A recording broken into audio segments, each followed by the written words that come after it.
Hello and welcome back. This is video number 6. Let's talk about your thumbnail and why that is important. You see, since our goal is to get more clicks or more views to your YouTube video, we have to rely on attracting viewers. So if you think about it, the thumbnail is the first thing people see as they are scanning to find what interests them the most. So in other words, if you think about it, if you go to youtube.com and you type in a keyword, you're going to see all the results with thumbnails, the titles, the descriptions, and all of that. So that's the first thing that they see. So let's discuss what your thumbnail should contain and what's working in your market and how to figure that out.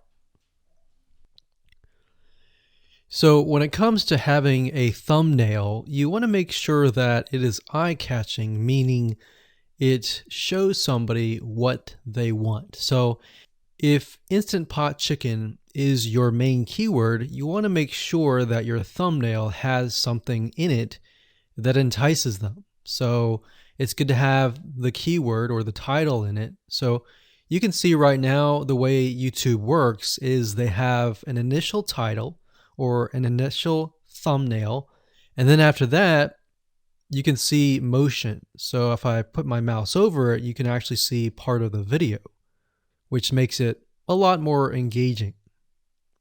So as we scroll down, the initial thumbnail that this woman uses is the Instant Pot, and then this one here, it says Instant Pot recipes, so Instant Pot. So we can see the ones at the top definitely have the Instant Pot in it, or a word that's chicken, or a picture that has chicken in it. So it fits the keyword. Now, if you're not a professional, thumbnail artist or anything like that, there are different sites that you can use to get these created. Now, bear in mind that you never want to use a thumbnail that is clickbaity or that lies to somebody, because if they click on it and then the video is nothing like the thumbnail, then guess what? You might get tons and tons of clicks and perhaps views, but you're not going to get people watching your video, which is very, very important, which we'll discuss in the future videos. But for now, there are different elements that you need. So what I recommend is you go to a site called creativemarket.com. That's creativemarket.com. There are other sites like graphicriver.net, but over time we've realized Creative Market has a lot of really good designs. So what we can do here is in the search box, we're going to type in YouTube thumbnail. And we're looking specifically for templates that we can use for the thumbnail. So it says YouTube thumbnail pack. Let's go ahead and open that. There's one here. There are end cards, but that's a little bit different. That basically comes at the very end of your video. So we got urban thumbnails, different types of thumbnails. But the reason why I like Creative Market is buying templates for specifically YouTube thumbnails is going to make your life a lot more easier, especially if you can make it professional. The more professional it looks, the more professional your viewers will click through. So if we click on this, we can kind of get an idea of what we're dealing with.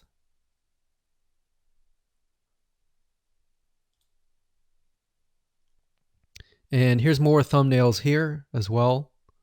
Now, over time, we've realized with YouTube thumbnails, more and more designs are becoming minimalistic, meaning it's not too fancy, but it's got just enough information to tell the person what it is all about. So it could have text, it could have pictures, but you really need to know what your YouTube video is about before you can create your thumbnail. In fact, I recommend that you create your YouTube video first and then you create your thumbnail so that you can make sure that you attract the right person. Now, what we found a little bit of a technique is to create a thumbnail that is related to essentially the end, meaning if you're creating an Instant Pot chicken recipe, you might want to show the chicken already cooked. So essentially what people get if they click through. So that way people think, oh, okay, this looks really nice. I'm going to click through. And they're more likely to actually watch all the way through to the end. And that's what we want. We want people not to just click through, but to watch all the way till the end. And that's actually going to help us with the ranking. Hello and welcome to video number 7. Let's talk about video length in more depth. So the big question is, how long should your video be? While yes, most folks have said that your video should be short due to attention span, and that's something that we've talked about in the past, and that definitely worked in the past, and that still is true that people's attention span are short. But today, in terms of YouTube, your video length should be longer, and here's why. Did you know that YouTube ranks your video based on how many minutes your viewer watches? We talked briefly about this in video number 1, but I want to talk about why that is the case. Statistically speaking, most people that we have found, based on statistics that we have seen in YouTube, most people watch about 50% of a video. Even the people that are interested in a video, they watch 50% of a video. So if that, in this case, is a 5-minute video, an average viewer is only going to watch about 2.5 minutes. Now, here's why that is important.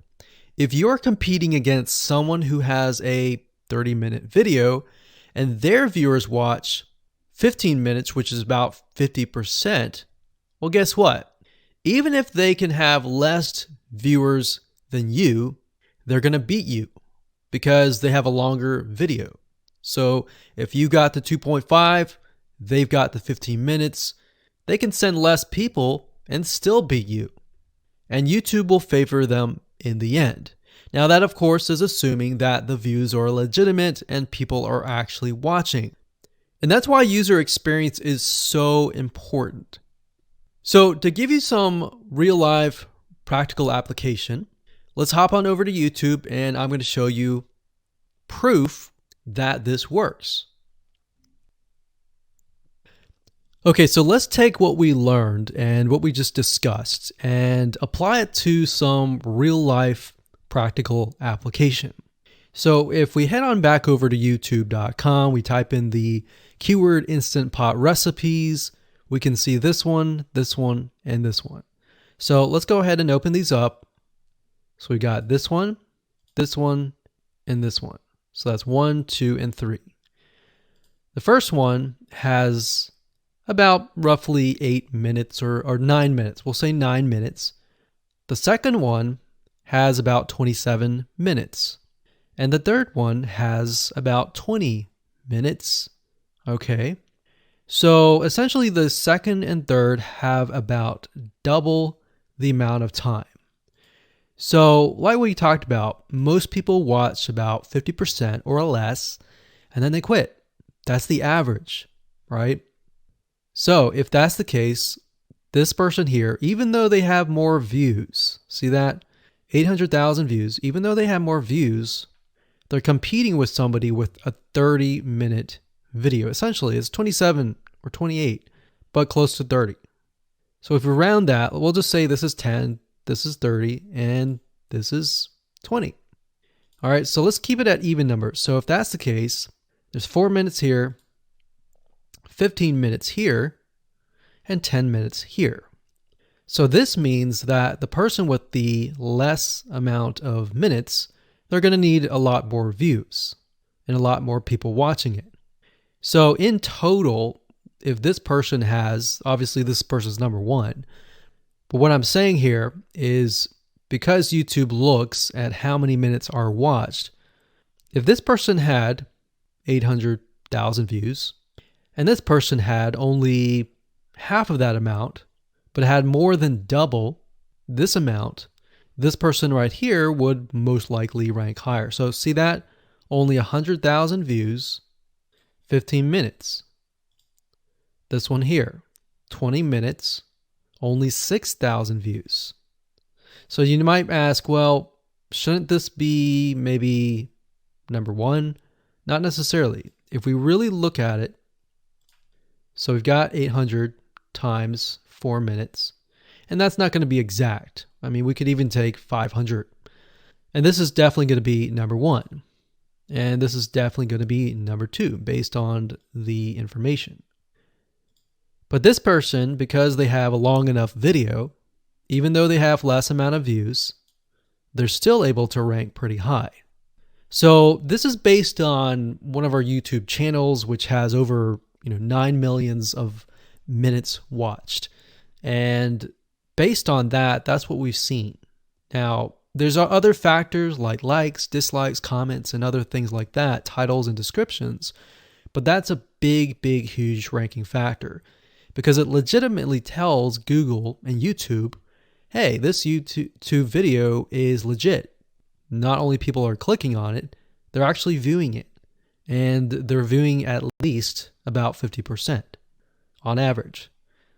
So that's why the video length is important. Now, you don't want to make a long video just to make a long video. You might want to make a video that has really good content. And that's the goal. It's not based on spammy backlinks or anything like that. It's based on providing real value.